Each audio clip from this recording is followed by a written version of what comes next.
श्री शिवाय नमस्तु भयम। दोस्तों, जैसा कि आप सभी लोग जानते हैं कि 11 जनवरी 2026 रविवार को पड़ रही है माघ महीने की कृष्ण पक्ष अष्टमी तिथि, जो बहुत ही खास है।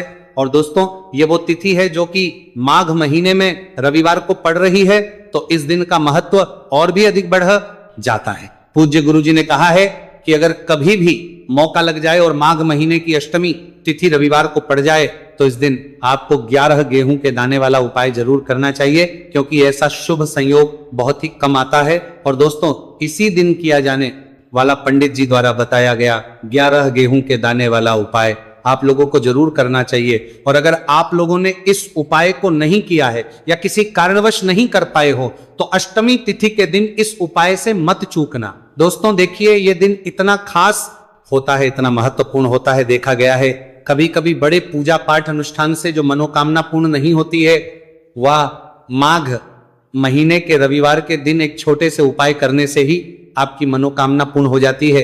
और बहुत सारे लोगों ने इस उपाय को किया भी है और उनको इस उपाय को करने का फल भी जरूर मिला है। अगर आप लोग भी इस उपाय को रविवार अष्टमी तिथि के दिन करना चाहते हैं तो आप इस उपाय को पहले अच्छे से समझ लेना, सुन लेना, उसके बाद करना। आपको इस उपाय का फल जरूर मिलेगा, करना, आपकी सभी मनोकामनाएं पूरी हो जाएंगी।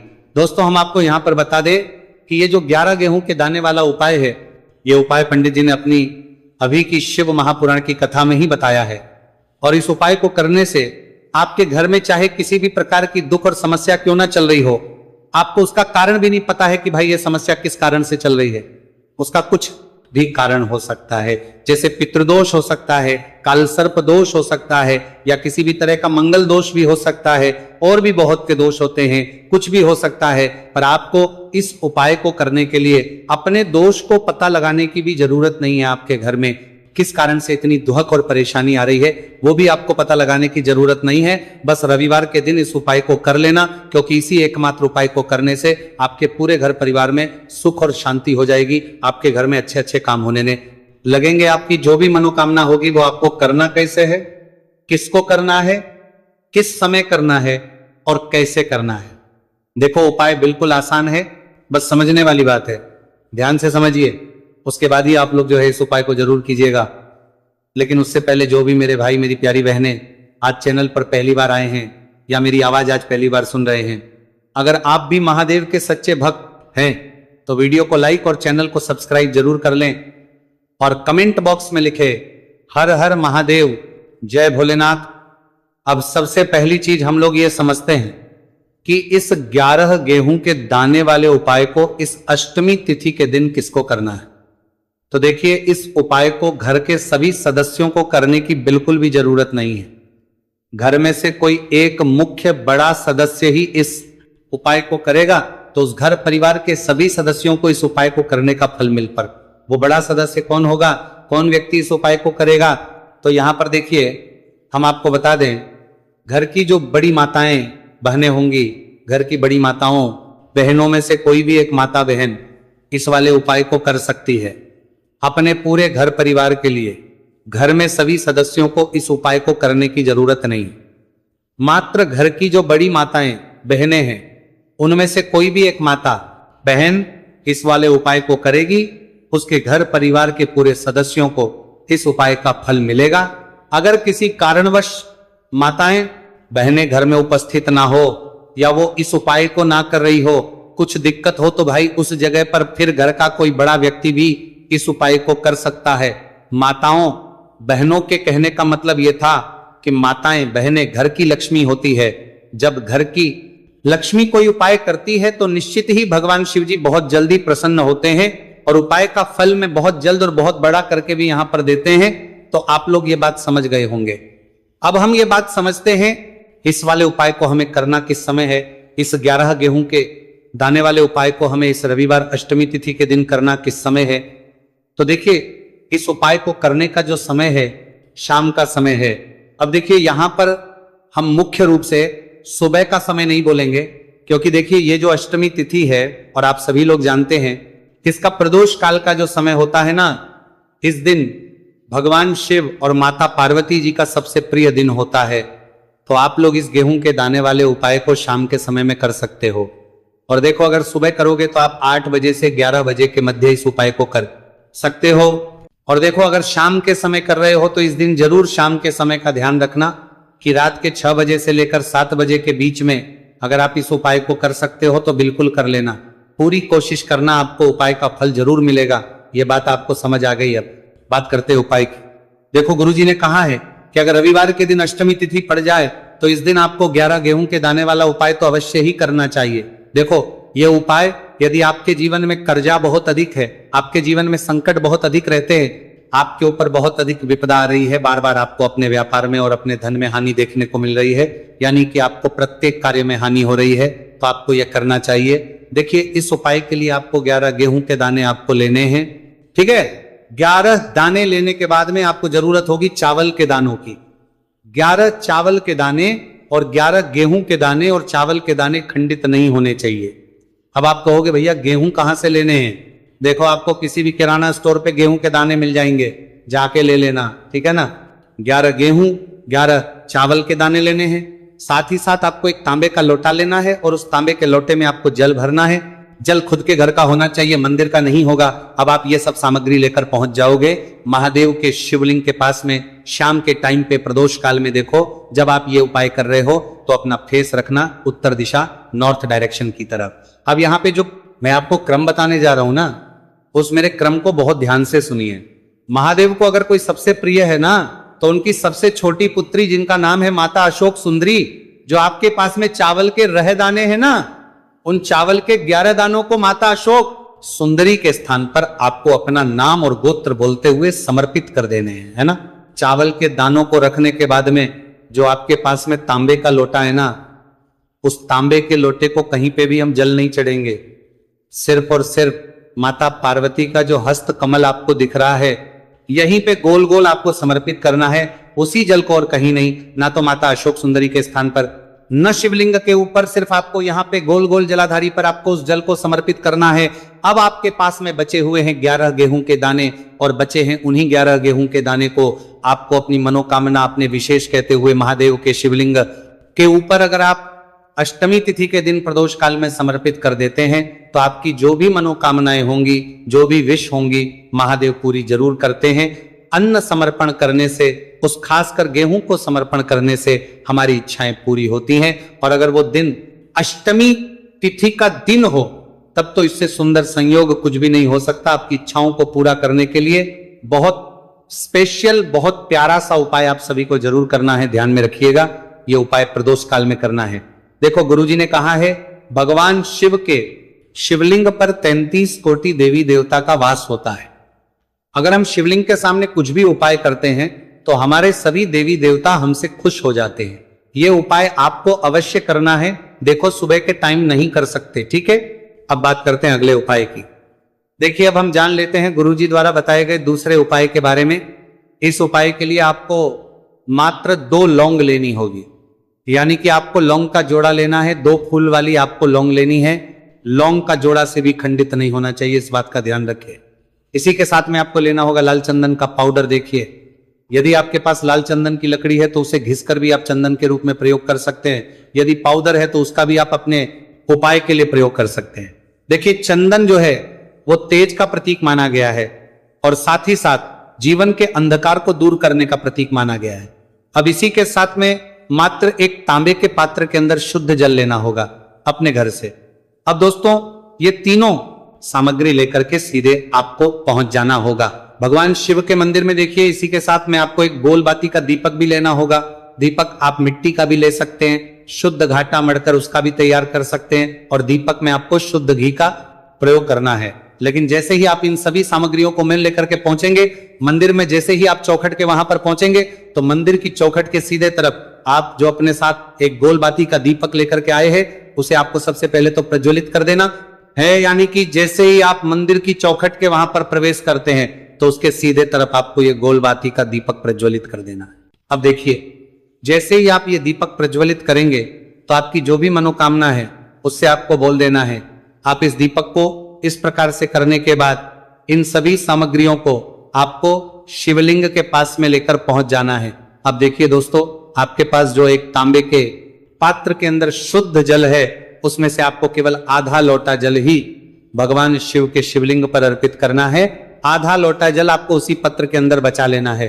अब दोस्तों, आपके पास जो 2 लौंग है यानी कि का जोड़ा है, उससे आपको अपना नाम और अपने गोत्र को बोलते हुए आपकी जो भी समस्या चल रही है, आपके जीवन में जो भी परेशानी उत्पन्न हो रही है, उन्हें आपको बोल देना है।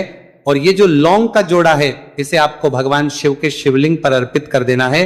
जैसे आप ये 2 लौंग शिवलिंग पर चढ़ाएंगे तो अपना हाथ जो है वहां पर आपको रखना है और महादेव से आपको प्रार्थना करनी है कि मेरे जीवन की ये जो परेशानियां हैं ये सभी दूर हो जाए।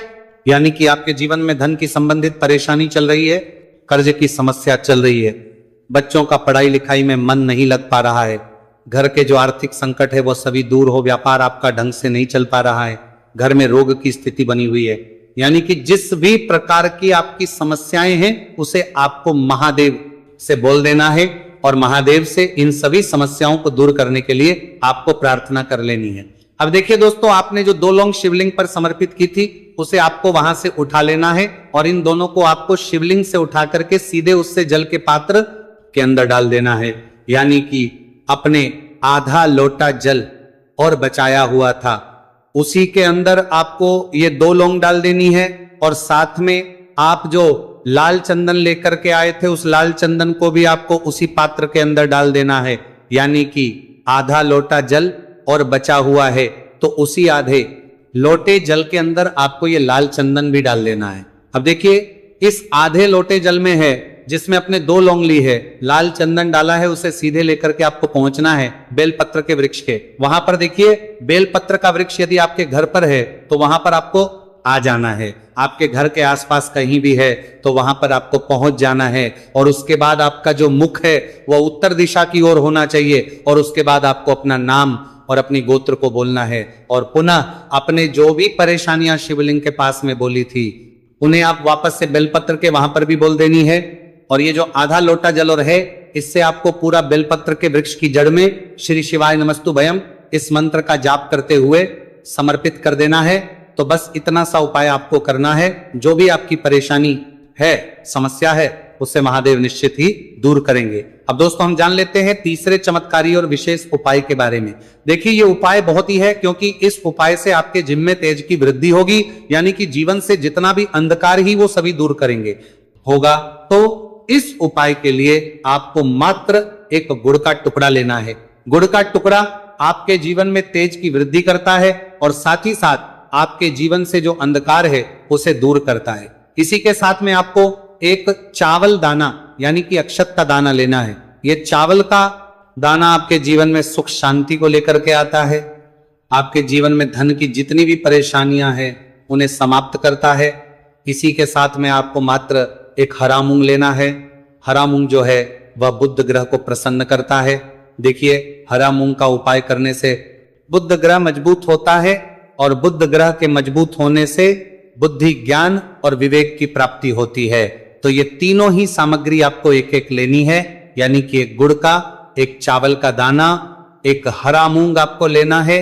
देखिए, हरा मूंग का दाना और का जो दाना है वो आपको साबुत लेना है, खंडित नहीं होना चाहिए। और इसी के साथ में आपको मात्र एक तांबे के पात्र के अंदर अपने घर से शुद्ध जल ले लेना है।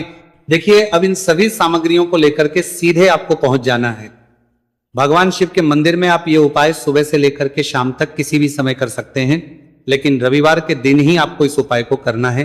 तो सबसे पहले तो ये जो एक गुड़ का टुक्का है, एक चावल का दाना है और एक हरा मूंग का दाना है, उन तीनों को आपको उस जल के पात्र के अंदर डाल देना है। लेकिन ये जो उपाय है आपके जीवन की सारी परेशानियों को दूर करने के लिए होता है, लेकिन विशेष मनोकामना तीनों सामग्रियों से ही आपकी परिपूर्ण हो जाती है।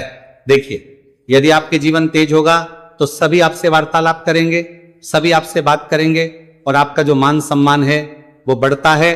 और चावल का जो दाना है वह धन वृद्धि करता है, मन की शांति के लिए होता है। और हरा मूंग जो है वो बुद्धि, ज्ञान और विवेक की प्राप्ति के लिए होता है।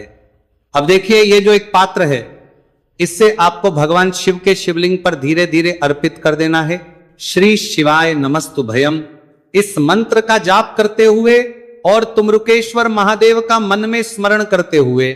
लेकिन तुमरुकेश्वर महादेव का स्मरण करने से यह जो उपाय है और अधिक प्रभावशाली हो जाता है, तो महादेव का स्मरण करते हुए ये उपाय करने से आपके जीवन में जो भी अशांति है वह सभी दूर हो जाएगी। तो इस प्रकार से आपको ये सुंदर सा उपाय कर लेना है। इसके बाद बात करते हैं तीसरे उपाय की। देखो ये उपाय बहुत ही अचूक उपाय है जो आपको करना है। देखो इस प्रकार से नींद लगा रहा। उपाय के लिए आपको 2 दीपक लेने हैं। देखो दोनों दीपक आपको मिट्टी के दीपक लेने हैं। उसके बाद आपको दोनों दीपक को प्रज्वलित करने के लिए आपको लंबी बाती लेनी है, और ये दीपक घी और सरसों के तेल से दीपक प्रज्वलित करने हैं। ये सब लेने के बाद आपको लेना है एक कटोरी में कच्चा दूध थोड़ा सा लेना है। उसके बाद आपको लेना है 1 लोटा जल। देखो गुरुजी ने इस उपाय के लिए बताया है कि ये उपाय आपको प्रदोष काल में करना है। कहते हैं कि बेलपत्र के वृक्ष में प्रदोष काल के समय में महादेव वास करते हैं। उस समय हम कोई भी उपाय करते हैं तो उसका फल हमें अवश्य मिलता है। देखो अब ये सब सामग्री लेकर आपको प्रदोष काल में चले हैं बेलपत्र के वृक्ष के वहां पर। देखो वहां पहुंच जाने के बाद आपको सबसे पहले बेलपत्र की जड़ में सबसे पहले वो दूध जो आप लाए हैं उसे समर्पित करती देना है। उसके बाद आपको जो 1 लोटा जल जो आप लाए हैं वो आपको धीरे धीरे बेलपत्र की जड़ में समर्पित कर देना है। उसके बाद आप जो दीपक लाए हो दोनों दीपक को आपको बेलपत्र की जड़ बेलपत्र की तरफ मुंह करके बाती कारण हो सकता है, जैसे पितृदोष हो सकता है, कालसर्प दोष हो सकता है, या किसी भी तरह का मंगल दोष भी हो सकता है, और भी बहुत तरह के दोष होते हैं, कुछ भी हो सकता है। पर आपको इस उपाय को करने के लिए अपने दोष को पता लगाने की भी जरूरत है। आपके घर में किस कारण से इतनी दुख और परेशानी आ रही है वो भी आपको पता लगाने की जरूरत नहीं है। बस रविवार को अष्टमी तिथि के दिन इस उपाय को कर लेना है, क्योंकि इसी एकमात्र उपाय को करने से आपके पूरे घर परिवार में सुख और शांति हो जाएगी। आपके घर में अच्छे अच्छे काम होने लगेंगे। आपकी जो भी मनोकामना होगी वो भी धीरे धीरे करके पूर्ण होना शुरू हो जाएगी। अब हम समझते हैं इस 1 लाल फूल और 1 सफेद फूल वाले उपाय को आपको करना कैसे है, किसको करना है, किस करना है और कैसे करना है। देखो उपाय बिल्कुल आसान है, बस समझने वाली बात है। ध्यान से समझिए, उसके बाद ही आप लोग जो है इस उपाय को जरूर कीजिएगा। सबसे पहली चीज हम लोग यह समझते हैं कि इस 1 लाल फूल और 1 सफेद फूल वाले उपाय को इस आने वाली रविवार अष्टमी तिथि के दिन किसको करना है। तो देखिए इस उपाय को घर के सभी सदस्यों को करने की बिल्कुल भी जरूरत नहीं है। घर में से कोई एक मुख्य बड़ा सदस्य इस उपाय को करेगा तो उस घर परिवार के सभी सदस्यों को इस उपाय को करने का फल मिल जाएगा। पर वो बड़ा सदस्य कौन होगा, कौन व्यक्ति इस उपाय को करेगा, तो यहां पर देखिए हम आपको बता दें, घर की जो बड़ी माताएं बहनें होंगी, घर की बड़ी माताओं बहनों में से कोई भी एक माता बहन इस वाले उपाय को कर सकती है। अपने पूरे घर परिवार के लिए घर में सभी सदस्यों को इस उपाय को करने की जरूरत नहीं है। मात्र घर की जो माताएं बहनें हैं उनमें से कोई भी एक माता बहन इस वाले उपाय को करेगी तो उसके घर परिवार के पूरे सदस्यों को इस उपाय का फल मिलेगा। अगर किसी कारणवश माताएं बहनें घर में उपस्थित ना हो या वो इस उपाय को ना कर रही हो, कुछ दिक्कत हो, तो भाई उस जगह पर फिर घर का कोई बड़ा व्यक्ति भी इस उपाय को कर सकता है। माताओं बहनों के कहने का मतलब यह था कि माताएं बहनें घर की लक्ष्मी होती है। जब घर की लक्ष्मी कोई उपाय करती है तो निश्चित ही भगवान शिव जी जल्दी प्रसन्न होते हैं और उपाय का फल में बहुत जल्दी और बहुत बड़ा करके भी यहां पर देते हैं।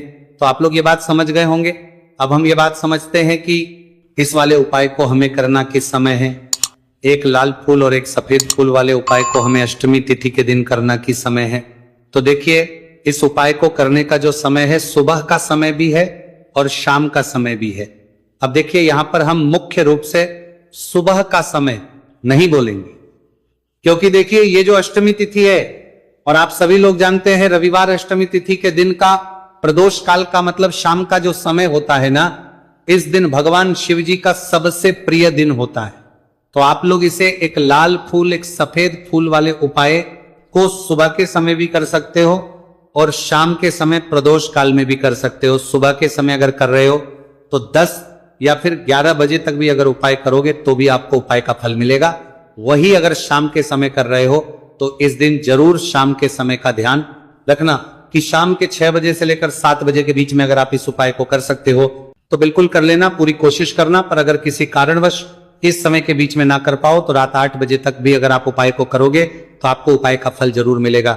ये बात आपको समझ आ गई कि आप इस उपाय को सुबह और शाम दोनों समय कर सकते हो। मतलब करना दोनों समय आपको एक ही समय है, घर में से किसी एक ही बड़े व्यक्ति को करना है, एक ही बार इस उपाय को करना है, दोनों समय नहीं करना है। आपको जो समय अच्छा लगे आप उस समय पर इस वाले उपाय को कर सकते हैं। तो चलिए जानते हैं इन विशेष उपायों के बारे में। लेकिन उससे पहले जो भी मेरे भाई मेरी प्यारी बहनें आज चैनल पर पहली बार आए हैं या मेरी आवाज आज पहली बार सुन रहे हैं, अगर आप भी महादेव के सच्चे भक्त हैं तो वीडियो को लाइक और चैनल को सब्सक्राइब जरूर कर लें और कमेंट बॉक्स में लिखें हर हर महादेव। देखो, अब सबसे पहली बात आती है कि इस उपाय को हमें करना किस लिए है।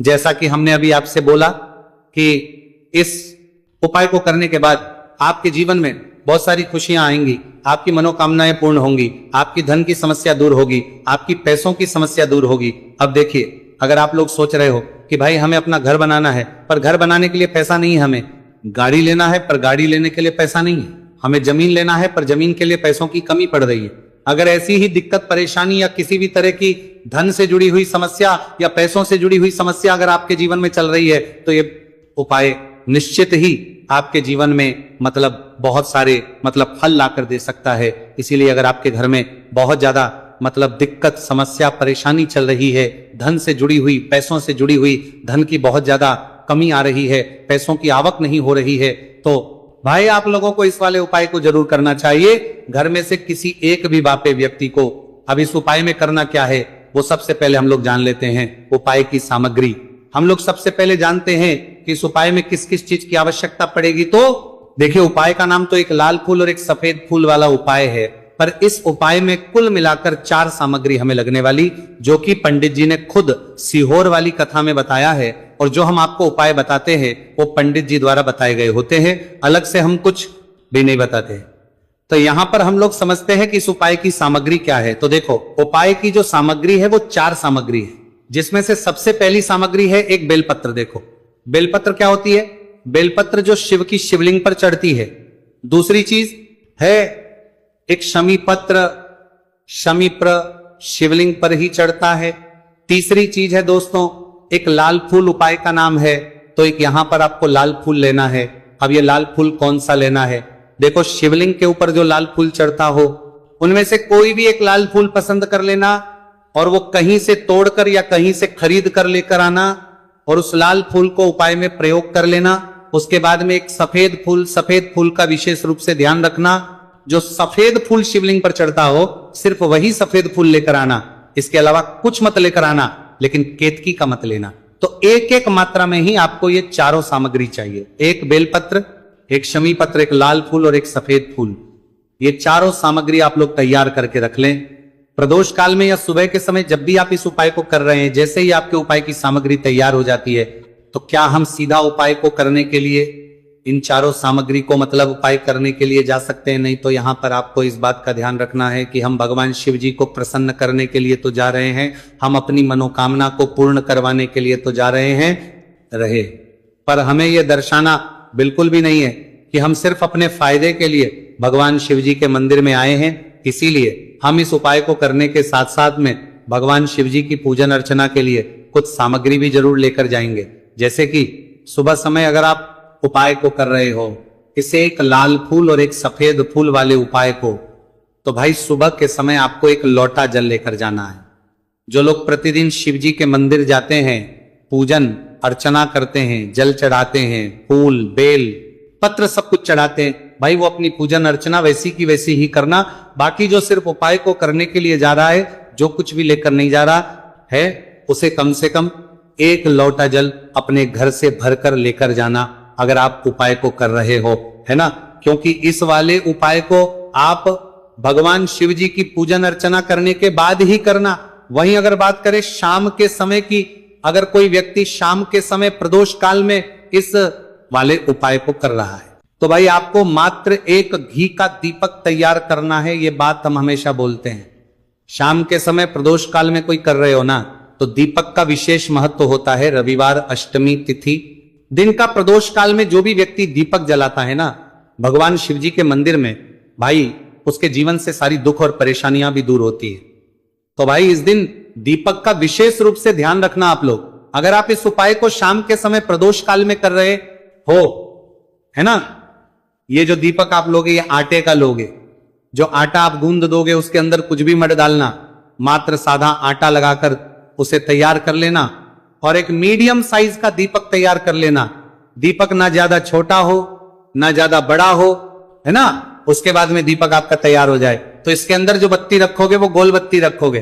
देखो गोल बत्ती भी दो तरह की होगी, एक बाजार की और एक घर वाली। तो कोशिश करना अपने घर में जो रुई रखी हुई है उस रुई से आप लोग एक गोल बत्ती अपने ही हाथों से बनाओ। उपाय का फल अच्छा मिलता है। भगवान शिव जी जल्दी प्रसन्न होते हैं। जब हम किसी भी उपाय को अपने हाथों से परिश्रम करके तैयार करते हैं तो आपको उस दीपक के अंदर एक गोल बत्ती रख देनी है।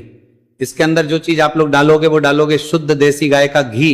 इस बात का विशेष रूप से ध्यान रखना, शुद्ध देसी गाय का घी ही डालना है, तेल वगैरह नहीं। आज के दिन तो मत डालना, रविवार अष्टमी तिथि के दिन, क्योंकि भगवान शिव जी का सबसे प्रिय दिन और प्रिय समय पर हम लोग इस वाले उपाय को कर रहे हैं। तो थोड़ा सा शुद्ध गाय का घी इतना डालना कि वो दीपक कुछ समय तक चल सके। ना बाजार वाला मिलावटी घी डालना, ना भैंस का घी डालना, शुद्ध देसी गाय का घी। आपको ढूंढने में थोड़ी मतलब मेहनत लगेगी और महंगा भी मिलेगा, पर गाय के घी से भगवान शिव जी प्रसन्न होते हैं और उसी शुद्ध देसी गाय के घी से घर में बरकत भी बनी रहती है और हमारे घर में सुख शांति भी बनी रहती है। इसलिए इस शुद्ध देसी गाय का घी अपने घर में हमेशा रखा करो। वो भगवान शिव जी के कार्यों में भी उपयोग में आता है और उपायों में भी हम लोग प्रयोग कर सकते हैं। तो यहाँ पर आपकी सारी तैयारियां हो चुकी है। उपाय को करते समय शुद्धता का विशेष रूप से ध्यान रखिएगा। सुबह कर रहे हो तो भाई सुबह तो आपको स्नान करना ही करना है, बाकी शाम को कर रहे हो तो शाम को मात्र हाथ मुंह धोकर भी आप लोग इस वाले उपाय को कर सकते हो। कोई दिक्कत वाली बात नहीं है भाई। उपाय की पूरी सामग्री तैयार कर और पूजन सामग्री लेकर आपको भगवान शिव जी के मंदिर पहुंचना है, जो आपके घर के पास में हो, जहां पर शिवलिंग विराजित हो, शिवालय हो, वहां पर आप लोगों को पहुंचना है। और जैसे ही आप भगवान शिव जी के मंदिर में पहुंचते हो वहां पर सबके साथ जाकर ही उपाय शुरू नहीं करना है। पहले आपको भगवान शिव जी की पूजन अर्चना करना है। पूजन अर्चना कैसे करोगे? सुबह के समय गए हो तो एक लोटा जल वगैरह जो भी पूजन सामग्री लेकर गए हो उससे पहले पूजन सामग्री आप लोग मतलब पूजन भगवान शिव जी की कर लो।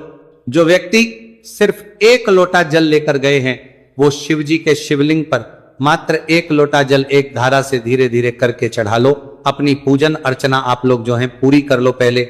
उसी के बाद अगर आप शाम के समय कर रहे हो तो पहले जाकर बैठना है भगवान शिव जी के शिवलिंग के पास में। आप जो दीपक तैयार करके लेकर आए हो उस दीपक